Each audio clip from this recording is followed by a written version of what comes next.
बहुत समय पहले की बात है। एक नृत्यांगना थी, दमयंती। बेहद खूबसूरत। उसकी खूबसूरती देखकर पुरुष तो पुरुष, महिलाएं भी दांतों तले उंगलियां दबा लेती थीं। रूप ऐसा मनमोहक, जैसे भगवान ने उसे गढ़ने में सदियां लगाई हों। एक एक अंग तराशा हुआ। नृत्य की कला में ऐसी माहिर कि जिस राज्य में वह नृत्य के लिए जाती, वहां उसके नाम के चर्चे हो जाते। उसकी अदाएं इतनी मोहक थी कि जो रूप से न हारे वो अदाओं से हार जाता था। दमयंती अब तक जाने कितने राज्यों में अपने नाम का डंका बजा चुकी थी और लगभग हर राज्य का राजा या राजकुमार उसे पाना चाहता था और अपनी रानी बनाना चाहता था। इसी प्रकार एक राज्य में नृत्य के उपरांत राजा ने दमयंती से कहा, दमयंती, मैं तुम्हारे रूप पर मोहित हूँ। मैं तुमसे विवाह करना चाहता हूँ और तुम्हें अपनी रानी बनाना चाहता है। दमयंती राजा की यह बात सुनकर उदास हो गई और उसने जवाब दिया कि राजन, मुझे विवाह करने में कोई आपत्ति है, लेकिन मेरी मजबूरी है। कैसी मजबूरी? राजन, कई वर्षों पूर्व जब मैं एक जंगल में भ्रमण कर रही थी, तो भूलवश एक तपस्यालीन ऋषि से मेरा पांव टकरा गया और उस ऋषि की तपस्या भंग हो गई। फिर क्या हुआ? राजन, उस ऋषि ने क्रोधित होकर मुझे यह श्राप दे दिया कि मैं कितनी भी रूपवान हूँ, लेकिन कोई पुरुष कभी तुम्हें भयवश हौंठ नहीं लगाएगा, क्योंकि यदि तुम किसी पुरुष के साथ संबंध बनाओगी, तो वह पुरुष तुरंत मर जाएगा। राजा दमयंती की बात सुनकर राजा हतप्रभ रह गया। राजन, यदि आप मुझसे विवाह करना चाहते हैं, तो मुझे कोई आपत्ति नहीं है, परंतु मैं आपको कभी कोई शारीरिक सुख नहीं दे पाऊंगी, अन्यथा आपकी मृत्यु निश्चित है।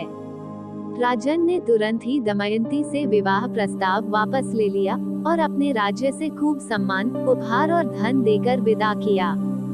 दमयंती के श्राप की बात जंगल में आग की तरह हर राज्य में फैल गई थी।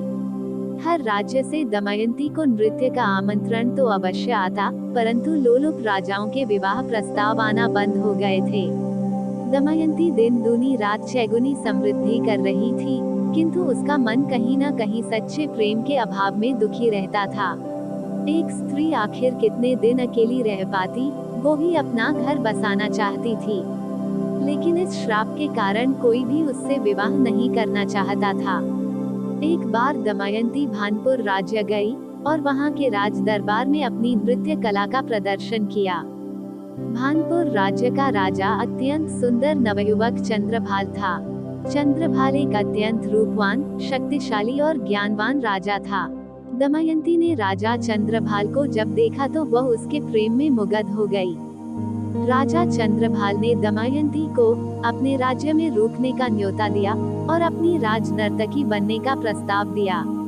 चूंकि दमयंती राजा चंद्रभाल से प्रेम करने लगी थी, इसलिए उसने सहर्ष राजा के प्रस्ताव को स्वीकार कर लिया और राज्य में राजनर्तकी के तौर पर रहने लगी।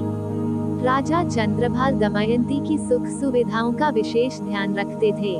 लगभग 6 माह व्यतीत होने पर राजा चंद्रभाल ने दमयंती के सामने विवाह का प्रस्ताव रखा, तो दमयंती ने राजा के समक्ष स्वयं के श्रापित होने का राज उजागर किया।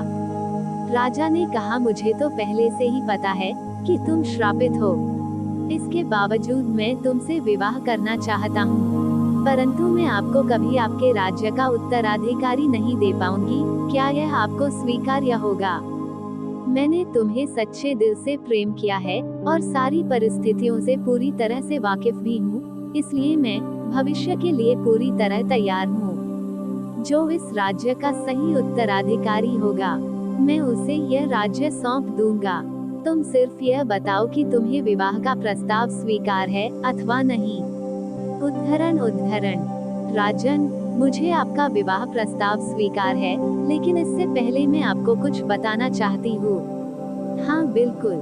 राजन, जब ऋषि ने मुझे श्राप दिया, तो मैंने उनसे श्राप वापस लेने का बहुत अनुनय विनय किया था।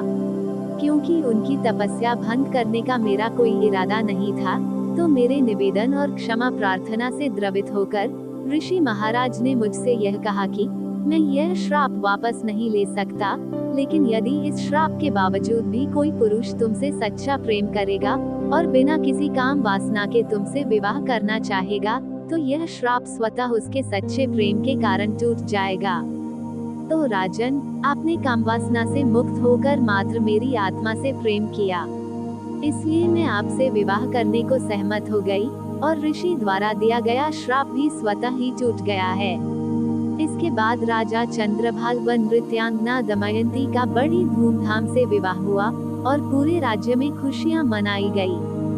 राजा चंद्रभाल व रानी दमयंती खुशी खुशी अपना जीवन निर्वहन करने लगे। राजा चंद्रभाल कालांतर में एक प्रसिद्ध राजा के रूप में प्रसिद्ध हुए और उनका राज में प्रजा अत्यंत सुख समृद्धि व प्रसन्नता से फलती फूलती रही और इस प्रकार दमयंती को उसका सच्चा प्रेम मिल गया। फिर मिलेंगे दोस्तों अगली वीडियो के साथ, तब तक के लिए अपना ख्याल रखिए और हमेशा मुस्कुराते रहिए। धन्यवाद।